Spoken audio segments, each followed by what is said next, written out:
కనకపు సింహాసనమున సునకమును కూర్చుండబెట్టి శుభలగ్నమునన్ దొనరగ పట్టము గట్టిన వెనుకటి గుణమేలమాను కదరా సుమతి. ఒక మంచి ముహూర్తం చూసి ఆ మంచి ముహూర్తంలో కుక్కను బంగారపు సింహాసనం మీద కూర్చోబెట్టాం.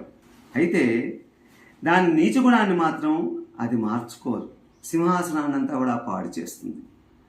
అలాగే నీచ గుణము కలిగినటువంటి వ్యక్తిని ఉన్నత పదవి మీద కూర్చోబెట్టాం. వాడి యొక్క నీచత్వాన్ని వదిలిపెట్టుకోలేడు. అంతేకాకుండా దాన్ని ఆసరాగా తీసుకొని మిగతా అన్ని పనుల్ని చెడగొట్టడమే కాకుండా అందరినీ కూడా బాధ పెడతాడు. కాబట్టి నీచుడికి ఎటువంటి పరిస్థితుల్లో కూడా అధికారాన్ని ఇవ్వనే ఇవ్వవు.